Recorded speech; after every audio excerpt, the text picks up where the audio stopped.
Hello everyone, I am the Lone Vault Wanderer and this is BioShock Story Explained. In this series we will explore the main storyline of the original BioShock game, discussing the most important events chronologically and undertaking deep dives here and there to help explain key aspects of the story in a little more detail. Today we will start with BioShock's two opening levels, The Lighthouse and Welcome to Rapture. A big thanks goes out to all contributors to this series and the fandom wiki, which will all be credited in the end. If you want to see this series continue, please like and share your support in the comments below. So sit back, relax and enjoy BioShock Story Explained Part 1.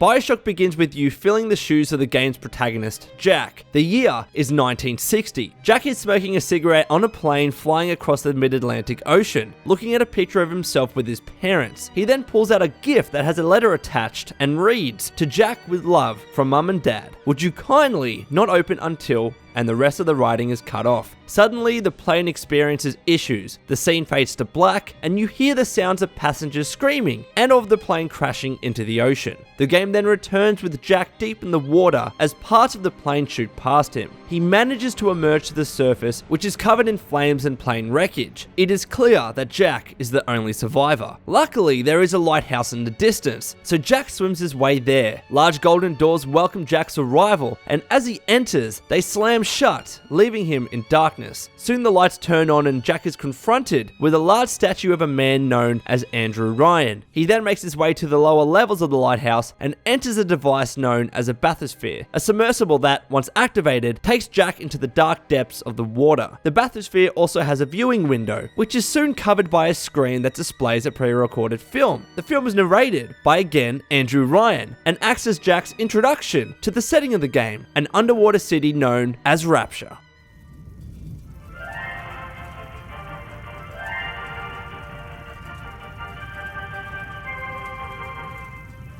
I am Andrew Ryan, and I'm here to ask you a question. Is a man not entitled to the sweat of his brow? No, says the man in Washington, it belongs to the poor.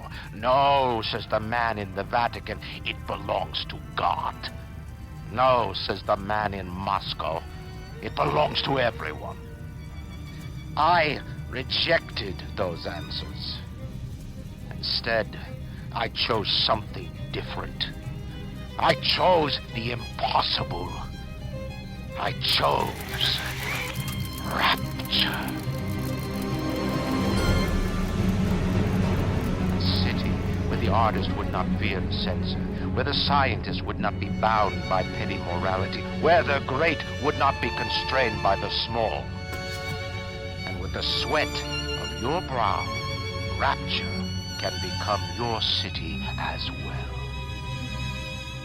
It is time for our first deep dive. Rapture is an underwater city constructed and founded by billionaire Andrew Ryan. Ryan created Rapture to be a utopian paradise, an escape from the constraints and harms of the real world after World War II. He wanted a location that was isolated and free from those parasites above the water. Ryan attracted the best and the brightest minds to Rapture: philosophers, scientists, artists, engineers, and the like. The city was intended to contain a thriving capitalist society, free from the constraints of religion, government, and other established institutions, in order to empower its citizens to achieve what they wanted. Science, free will, and logic would reign supreme in Rapture. Construction began in late 1945 and finished in late 1951, although citizens began to arrive to Rapture by at least November 5th, 1946.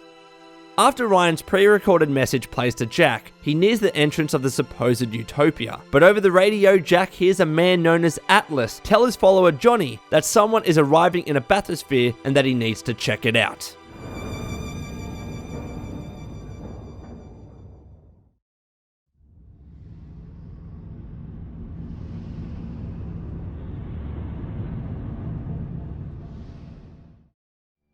The Welcome to Rapture chapter begins with Jack entering Rapture's welcome center inside the bathysphere to the sound and eerie visual of a spider splicer attacking and killing Johnny. Splicers are a common enemy in Rapture, and their origin will be explained in a little bit. But after the splicer attacks the bathysphere, Jack hears a voice asking, "Would you kindly pick up that shortwave radio?" The man on the radio is Atlas, a friendly figure who seems intent on getting Jack through Rapture alive, such as by sending a friendly turret towards Jack to help scare off the spider splicer. Jack is then asked by Atlas to find a weapon, which is when he picks up his first weapon, a wrench. After killing a splicer himself, Jack is led upstairs by a large plasmid sign to a vending machine called a gatherer's garden. Here, Jack finds an odd-looking hypodermic needle, which he quickly injects into his wrist. Suddenly, electricity starts to surge through Jack's hands. As he becomes further disorientated and inflicted with pain, Atlas tells Jack that his genetic code is being rewritten. The entire ordeal causes Jack to jump off the balcony, after which he is knocked out. As Jack fades in and out of consciousness, nearby splicers ask if he has something on him called Adam. The splicers are then scared off by a Big Daddy, who walks directly in front of Jack. The Big Daddy is accompanied by a small girl known as a little sister, holding a giant needle of sorts. Because Jack is alive, they leave him alone, and finally he comes to. Atlas briefly tells Jack what just happened, referring to something called a plasmid, and how Jack now has a fist full of lightning. To help explain what just happened, it's time for our second deep dive into Adam and plasmids.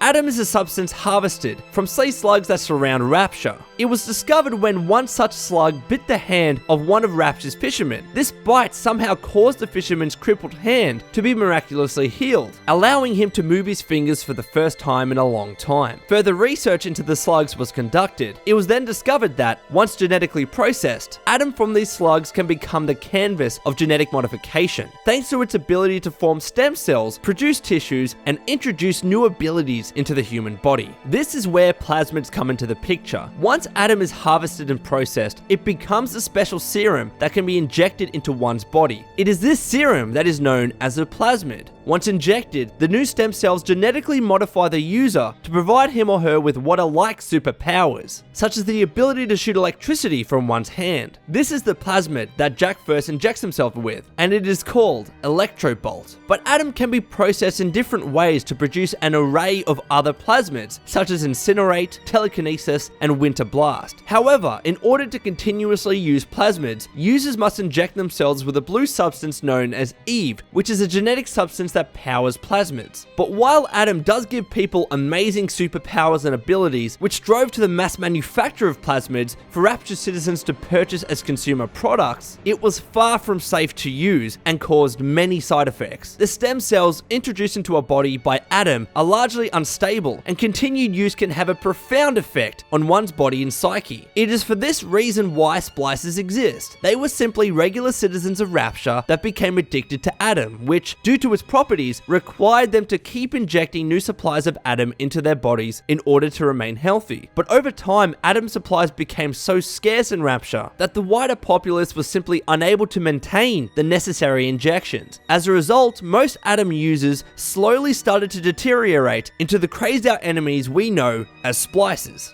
Jack continues to make his way through Rapture, using Electrobolt and the wrench to defend himself. As he does, Atlas tells Jack that his wife and child are trapped in a location known as Neptune's Bounty, but Atlas is cut off from them due to splicers, so he must ask Jack for help to rescue them. This becomes Jack's main mission. Jack picks up a new weapon, a revolver, and then heads into Kashmir Restaurant. The signage around the restaurant suggests that a 1959 New Year celebration was taking place, but something terrible happened. The game's first audio log, New Year's Eve Alone by Diane McClintock, provides insights into this. Diane was celebrating New Year's Eve in the restaurant, but suddenly explosions occurred. The phrases "Long live Atlas" and "Death to Ryan" can be heard. Diane begins to bleed and is confused. And so it is, this log provides the first background knowledge into Rapture's 1958 New Year's Eve riots.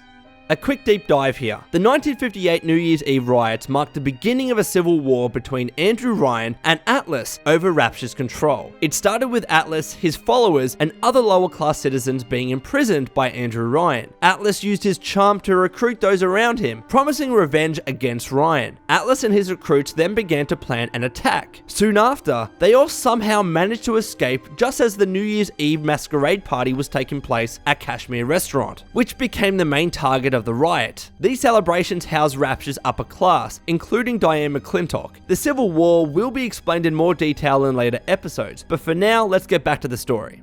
Jack continues through Kashmir Restaurant when he is suddenly encountered by peculiar images of what seem like ghosts. This ends up happening many times throughout the game, and as it turns out, it's yet another side effect of Adam use.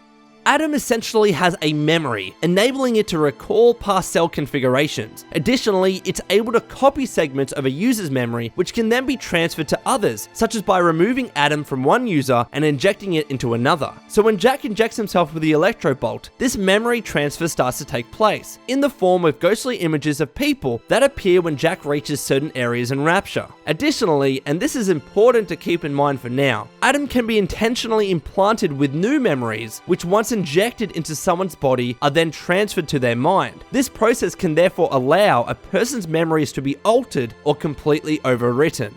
So Jack continues, and he encounters a little sister harvesting a dead body for Adam. Atlas briefly describes what is going on. A splicer then discovers the little sister, but before he can get the jump on her to steal her Adam, she screams and a Big Daddy appears, which gruesomely kills the splicer with his giant drill. With this, it's time for the last deep dive of this episode.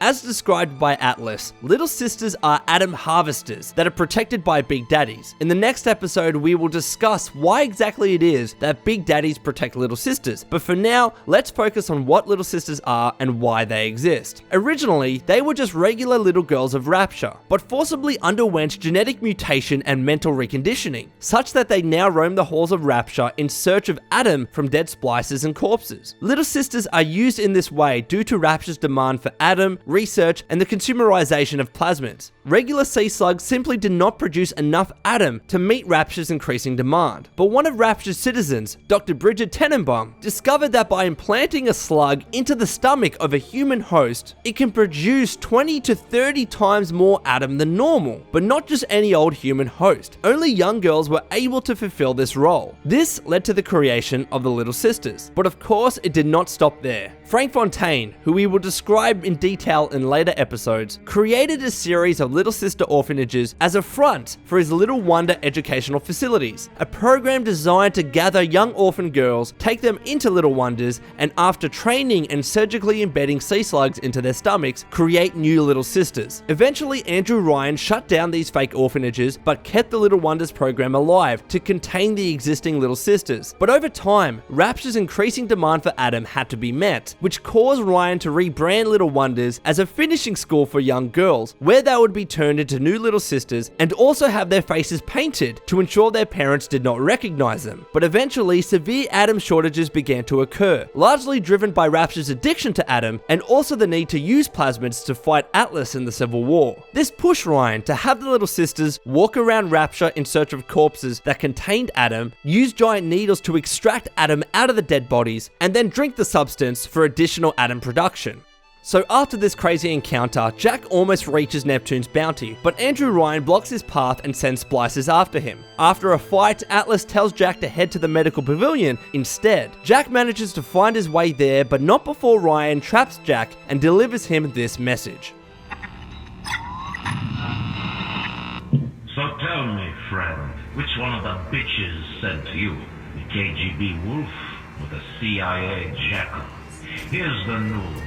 Rapture isn't some sunken ship for you to plunder. And Andrew Ryan isn't a giddy socialite who can be slapped around by government muscle. And with that, farewell. Or das Vidania, whichever. Thank you so much for watching this episode of BioShock Story Explained. In the next episode, we will examine the levels of Medical Pavilion and finally Neptune's Bounty. Again, if you like this video, please like and subscribe. Your support means a lot. Also, give a big thank you in the comments below to the main contributors of Story Explained, who are appearing on the screen right now. They all helped immensely with the script, as did BioShock's wiki site run by Fandom, which is linked in the description below. So I hope you enjoyed this video, and until next time, this has been the Lone Vault Wanderer. Please take care of yourself, and would you kindly keep fighting the good fight.